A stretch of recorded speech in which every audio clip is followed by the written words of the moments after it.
আসসালামু আলাইকুম everyone.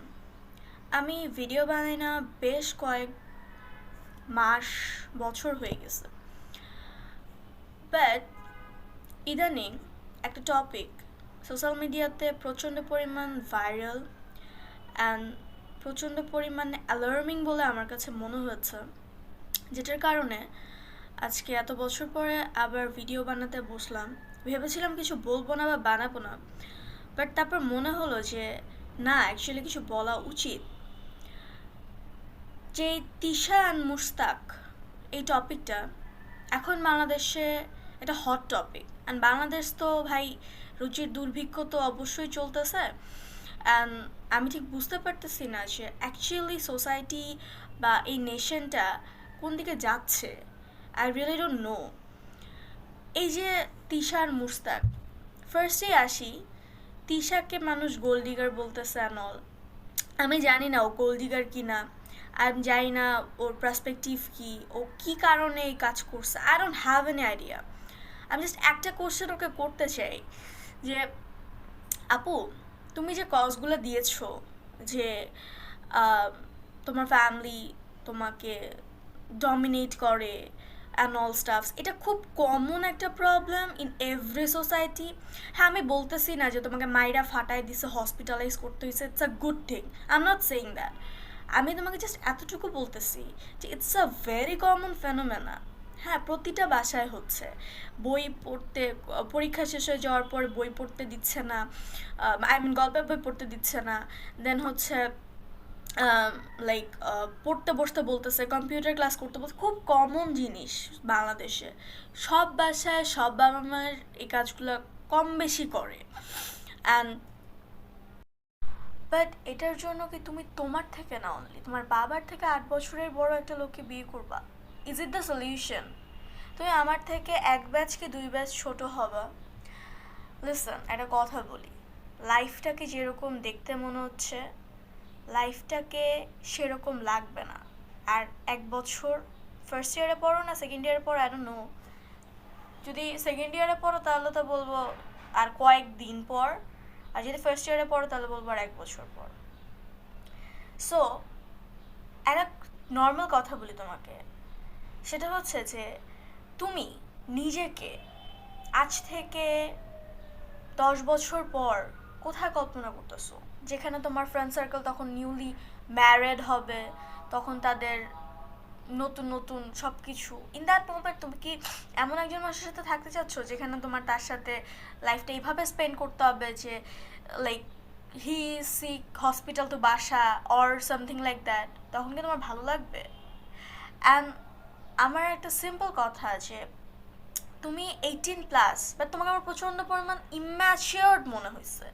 Like তুমি যে বড়াই করতেছো যে তুমি 18+, বাট তুমি প্রচণ্ড পরিমাণ ইম্যাচিওর, যেটা একটা আমার মনে হয় যে 16 বছরের একটা মেয়েরও তোমার চেয়ে বেশি immature, just I am so sorry to say. হ্যাঁ, অ্যান্ড তুমি বিয়ে করতা, তুমি অ্যাটলিস্ট তোমার সাথে যায় এমন কাউকে বিয়ে করতা। তুমি বিয়ে করছো, আমার তাতে কিছু যায় আসে না ভাই, তুমি বিয়ে করছো, হালালভাবে আছো, it's okay fine, but how? Okay fine, it's your matter. Now আমি ওই লোকটার কাছে আসি, খন্দকার মুশতাক আহমেদ। আপনাকে আমার একটা সিম্পল কোশ্চেন আছে, সেটা হচ্ছে আপনি তো একটা ইনস্টিটিউশনের গভর্নিং বডি মেম্বার। আপনার লাইফে অনেকটা বছর, আপনি আপনার লাইফের অনেক বছর পার করে ফেলছেন, অনেক এক্সপিরিয়েন্স আছে আপনার, ওকে। আপনি কোন আক্কেলে এরকম একটা মানে টিনেজার মেয়েকে বিয়ে করলেন? লাইক সিরিয়াসলি ম্যাম, এত কুরকুরানি ভাই? বুঝলাম না। আপনারা তো রাস্তায় জুতা দিয়ে বেরোনো উচিত। সমস্যা কি ভাই? টাকা থাকলে সব হয়, তাই না? আপনি কোন আক্কেল, আপনি যে ক্লেম করতেছেন ইউ লাভ হার, হাউ? আপনি যখন 30 বছর পর বিছানায় শুয়ে থাকবেন আর উঠা বাথরুমে যাবেন তা ওর হেল্প নিয়ে, সেই সিচুয়েশনটাতে আপনি কিভাবে জেনে শুনে এইরকম একটা মেয়েকে ফালাইলেন, যে আপনি যেখানে জানেন that she has a bright future? ও যদি আপনার প্রেমে অন্ধ হয়ে যেত অ্যাজ আ সিনিয়র, আপনার কি সেটা অ্যালাউ করা উচিত হয়েছে? আপনার তাকে বিয়ে করা উচিত হয়েছে? I really don't know. আপনি ওকে ফাইন, আপনি করছেন, আপনি বিয়ে শাদী করছেন, ভাই ঘর সংসার করেন না, আপনি 21শে বইমেলার মতো একটা ইমোশনাল জায়গা, যেখানে আমাদের ভাষার জন্য প্রাণ দিয়ে আমাদের মাতৃভাষা পাইছি আমরা, এটার জন্য শহীদদের প্রতি শ্রদ্ধা রেখে, শহীদদের প্রতি বিনম্র শ্রদ্ধা এবং অন্তর থেকে ভালোবাসা রেখে আমরা এই বইমেলাটা পালন করি, 21শে বইমেলা।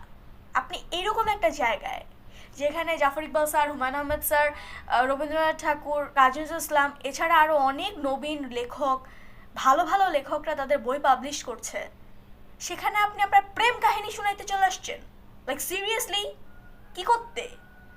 আপনার ফেসবুকে হচ্ছিল না? আপনি ফেসবুকে তো জঘন্যতম কাজ করে বলতেছিলেন ভাই। এমনিতে তো আপনাদের অত্যাচারে ফেসবুকে ঢোকা যাচ্ছিল না। এখানে মুস্তাক ও পাখি তুমি উইরা উইরা আসো, তারপরে হুররাম, তারপরে বয়স আমার বেশি না, এই যে মানে আপনারা কন্টেন্টগুলো বানাইতেছিলেন, এগুলোর জন্য যথেষ্ট ক্রিঞ্জ খাচ্ছিল মানুষজন, ঠিক আছে? তারপরে বই কেন? Do you even know the meaning of a book? একটা উপন্যাস, একটা ছোট গল্প মানুষ কেন লেখে? মানুষ কেন পড়ে? আপনার বই থেকে কি শিখবে মানুষ? কেন শিখবে? আই রিয়েলি ডোন্ট নো কি শিখাইতে চাচ্ছেন আপনি সোসাইটিকে, অ্যান্ড সেটা আপনি আমার বই হিসেবে publish, I just don't know কারা পাবলিশ করে এইসব বই। Like seriously. অ্যান্ড আরেকটা পয়েন্ট, বাংলাদেশের মানে এই যে রিপোর্টার, এখন ব্যাঙের ছাতার মতো দুনিয়ার সব জায়গায় রিপোর্টার, মুখের সামনে একটা মাইক ধইরা নিয়ে রিপোর্টিং করা শুরু করে দেয়। আমি আপনাদের একটা কোশ্চেন জিজ্ঞেস করতে যাচ্ছি, যে বাংলাদেশে বাজে সিচুয়েশনগুলোকে আপনারা এতটা হাইলাইট করেন, ভালো সিচুয়েশনকে বাংলাদেশে ঘটতেছে তো সেগুলোকে হাইলাইট কতটুকু করেন আপনারা? না না না, মানুষ তো খাবে না। কিন্তু আপনাদের মানুষকে খাওয়ানোর জন্য, সস্তার ভিউর জন্য যে সোসাইটির কোন জায়গায় যে সোসাইটি দাঁড়াইছে, হ্যাভ ইউ এভার মানে recognise that? Have you ever seen that? আপনাদের কি কখনো মনে হয়েছে যে না আমরা একটু এটা দেখি? বিশ্বের দরবারে, আজকে তো দেশের বাইরের একটা মানুষের বাংলাদেশে থাইকা দেখতে সার্ভে করতে যাবে না, তারা তো এই সোশ্যাল মিডিয়া দিয়ে এক একটা দেশের উন্নতি জাজ করতেছে, রাইট? আপনারা কি প্রেজেন্ট করতেছেন ওয়ার্ল্ডের কাছে? আমার কোনো ভাষা নাই। আপনার কাছে যখন একটা মাইক আছে, আপনার তো রেসপন্সিবিলিটি, তাই না, যে ভালো কিছু উপস্থাপনা করার। আপনারা যদি এই মানুষগুলোকে বেল না দিতেন, এরা এতটা ভাইরাল হতে পারতো না। বাট আপনারা ভাইরাল করতেছেন, ওকে ফাইন, যা ইচ্ছা করেন।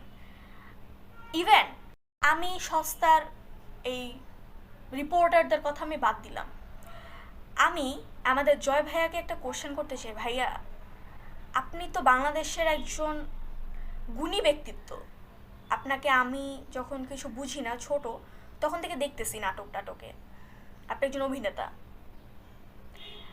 আপনাকে আমি বেশ কিছু জায়গায় দেখছি এবং আপনি একজন সফল উপস্থাপক। আপনি ইদানিং কি কারণে চ্যানেল আইয়ের মতন একটা বাংলাদেশের স্বনামধন্য চ্যানেলে এই ধরনের কিছু ফালতু মানুষজনদেরকে নিয়ে টক শো করতেছেন, প্রোগ্রাম করতেছেন? How come? লাইক আপনার কাছ থেকে তো অ্যাটলিস্ট এটা এক্সপেক্টেড না, তাই না?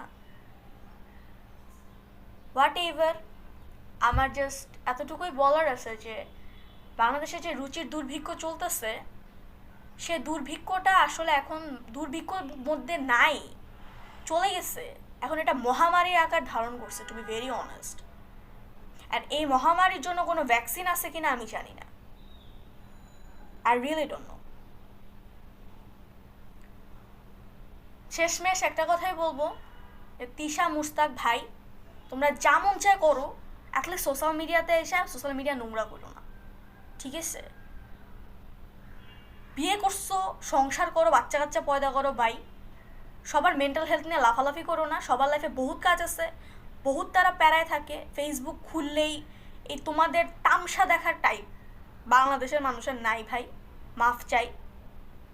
সবাই বিয়ে করে, সবার বাচ্চা কাচ্চা হয়, তুমি করছো, তোমারও হবে, সুখে থাকো। ভূত যেদিন মাথা থেকে নামবে, না নামলে কোনো সমস্যা নাই, বাট দয়া করে সোশ্যাল মিডিয়াটারে নোংরা করো না, পাবলিশ করো না, ঠিক আছে? তোমাদের এই তিশার ভালোবাসা, তারপর কি জানি আরো বইয়ের নাম, এগুলা দেখার জন্য কেউ পয়সা নাই, মাফ। আর যারা বইসা আছে তাদের আমার কিছু বলার নাই। That's all for today. আমি জানি না আপনাদের ভিডিও ভালো লাগছে কিনা, ভালো লাগার জন্য বানাইছি এরকমও বলবো না, আমার জাস্ট কিছু কথা বলার ছিল, আমি বলছি। That's it. Thank you very much.